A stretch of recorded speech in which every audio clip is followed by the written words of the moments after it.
Aquí se encuentra una de las colecciones que más llaman la atención del jardín, pero como hemos visto, quizás no es de las que mayor valor botánico tendrían o valor ecológico, pero aún así son muy interesantes a nivel didáctico, sobre todo para enseñar a los niños. ¿Por qué? Porque estamos viendo flora de diferentes partes del mundo, tropical, pero en este caso seco, y tropical húmedo, que no la encontramos de forma normal en Castilla-La Mancha, obviamente. Estos que tengo atrás son cactus, son típicos de América. No hay cactus de forma natural en España, no hay cactus de forma natural en la península ibérica. Si fuéramos hacia la parte del fondo, encontraríamos plantas africanas. Y allí sí que encontramos una zona muy interesante porque es representativa de la flora de desiertos de Canarias. Aquellos son agaves y yucas y se parecen mucho a los aloes que son africanos. De hecho, las euforbias que son africanas y los cactus que son americanos se parecen mucho. Esto se llama convergencia evolutiva. Ellas evolucionan de forma separada una vez que separan los continentes. Por lo tanto, no tienen nada que ver una con otra. Pero adquieren las mismas estructuras gorditas que acumulan agua dentro, grasas que se llaman, y así recuperan el agua o acumulan agua a costa de perder hojas. Entonces, estas convergencias evolutivas serían parecidas a lo que podemos encontrar hoy en día con delfines y tiburones. Bueno, ahora estamos en la zona tropical húmeda, donde vamos a encontrar varios grupos de plantas que tenemos dispuestos para que se pueda entender un poquito la evolución de las plantas.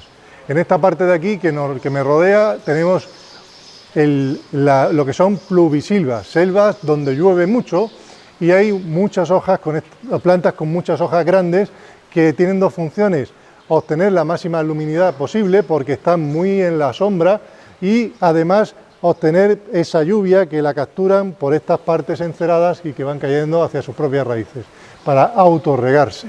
Pues en esta zona que estamos viendo, que mi compañero está tratando con estas nieblas, tenemos unas plantas muy antiguas. Estas plantas son helechos, pero no cualquier helecho, un helecho arborescente, quiere decir que llegan a hacerse como árboles, hacen un tronco y ponen las hojas encima.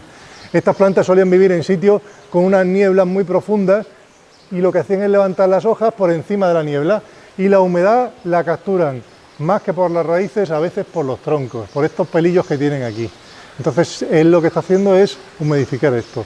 Fijaos, estas plantas tienen 280 millones de años, son mucho más antiguas que los dinosaurios, son de los seres vivos más antiguos que podemos ver hoy en día en la Tierra.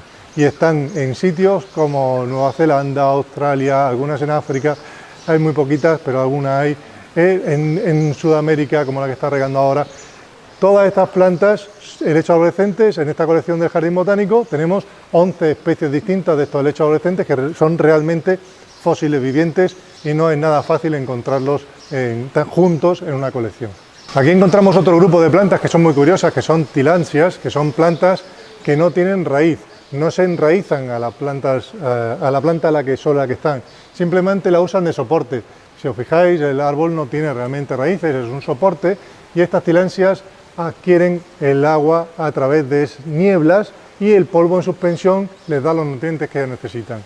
Entonces, el cuidado que está haciendo nuestro compañero aquí es nebulizarlas con agua baja en cal y baja en cloro. Igual que hemos visto que los helechos son plantas muy antiguas, con 280 millones de años, y están muy ligadas a la humedad y al agua, cuando las temperaturas cambian y el clima cambia en la Tierra, hace 250 millones de años, aparecen estas especies que tenemos a la espalda.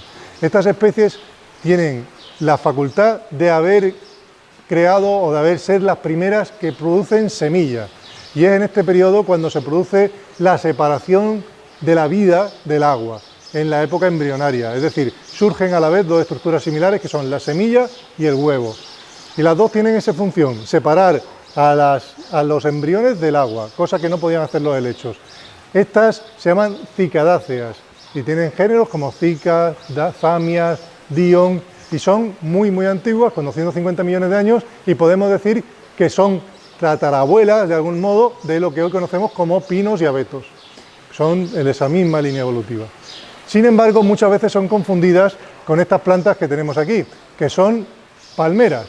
Las palmeras son mucho más modernas y la diferencia con las anteriores es que su forma de crecimiento es en forma de un eje central. Ese eje central es exactamente la misma forma de crecimiento que tienen los ajos o las cebollas, es decir, se llaman monocotiledonias, son de ese grupo, por lo tanto, nada que ver con las cicas, aunque a veces se vendan como palmeras.